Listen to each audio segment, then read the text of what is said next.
In 1943, Auschwitz was about to enter the most crucial phase of its existence, one that would eventually make it the site of the largest mass murder in the world. Zwischen Leichenkeller 1 und 2. In March 1943, new gas chambers and crematoria opened, increasing dramatically the killing potential of the camp. Enormous wealth stolen from the arriving Jews flooded through Auschwitz. And contrary to the direct orders of the Nazi leadership, individual members of the SS took great personal advantage. They were taking home lots of gold and other valuables. Nobody counted it. It was a bonanza for them. This is the surprising and shocking story of life and death at Auschwitz, during what for the Nazis at the camp was the start of the boom years. Prost. Of how corruption pervaded all aspects of the extermination process, and why for many of the SS, life was good. The special situation at Auschwitz led to friendships of which I'm still saying today I like to look back on with joy.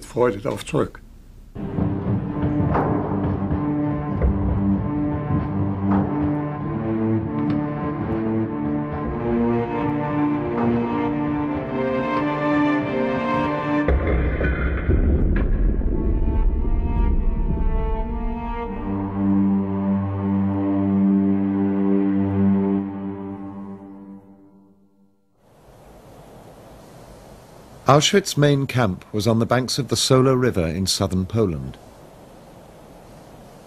And it was here that the Commandant SS Lieutenant Colonel Rudolf Höss worked hand in hand with businessmen to grow a giant industrial complex. Vom Wirtschaftsverwaltungshauptamt vereinbart, sollten sie uns umgehend den Lageplan des jetzigen Lagers zusenden, damit wir die erforderlichen... Ultimately, about 60 million Reichsmark, 125 million pounds in today's money, would be generated here for the Nazi state. For there was not one Auschwitz camp, but many.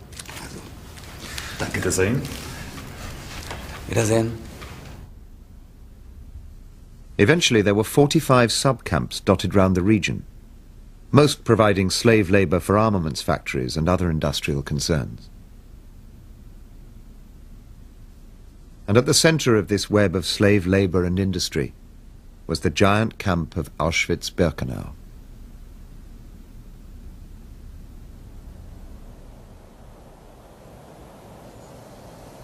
The vast Auschwitz complex was now a self-contained universe, a place to live, a place to work, a place to die.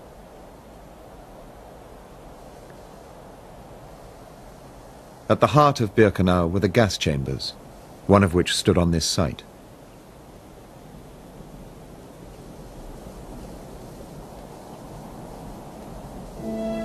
Selections were made from arriving transports of Jews. Those thought fit enough were taken away to be worked to death. The remainder, the old, the weak, the children, were murdered immediately in buildings like these.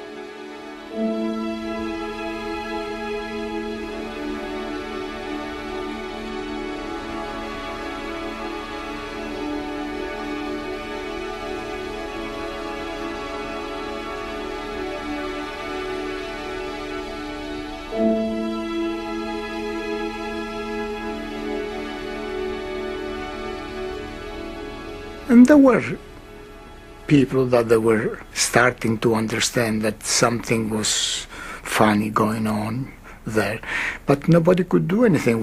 The process had to go, you know. They had, everything was done from the German point of view. They were all precise. There were the people screaming, the Germans screaming, schnell, schnell.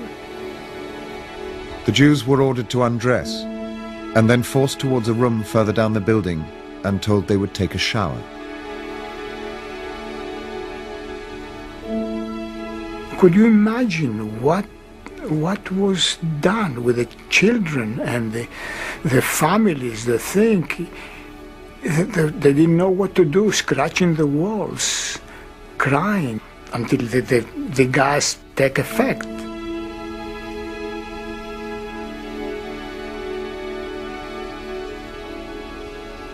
And when everything stopped, and they opened the doors, and I see these people I saw a few minutes, half an hour before, that they were going in.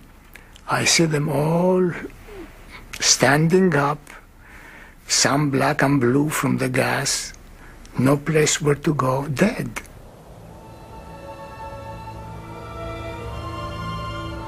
A few hundred yards from the gas chambers was the area of the camp known as Canada, because Canada was thought to be a land of untold riches.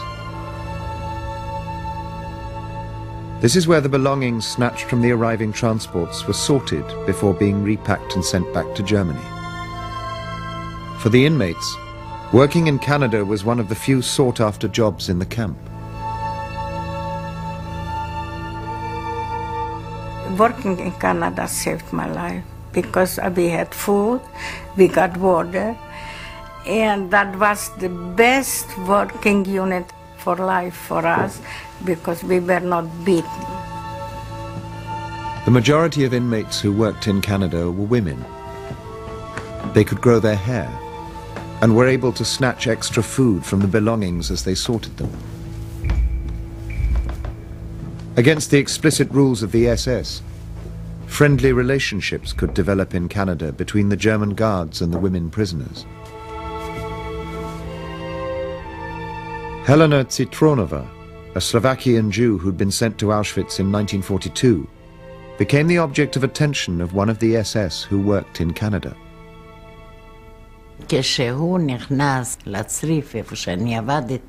When he came into the barracks where I was working, he passed me by and threw me a note. I destroyed it right there and then. But I did see the word love. I fell in love with you. I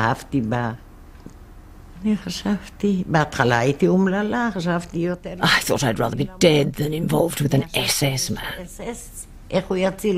For a long time afterwards, there was just hatred. I couldn't even look at him.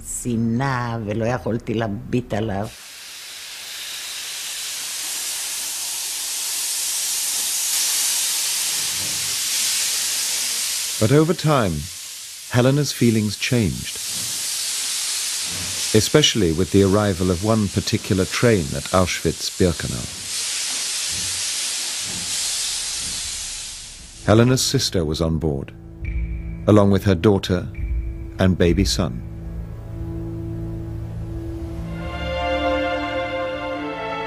After they arrived at Birkenau, Helena learnt that they were being taken to the gas chamber. Her SS admirer, Franz Wunsch, ran to see if he could help.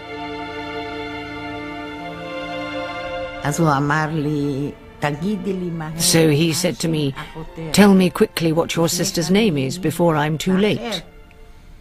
So I said, "You won't be able to. She came with 2 little children." He replied, "Children, that's different. Children can't live here." So he ran to the crematorium and found my sister.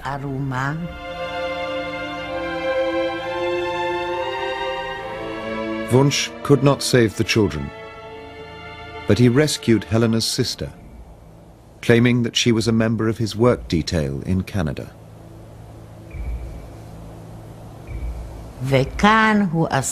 Here he did something great.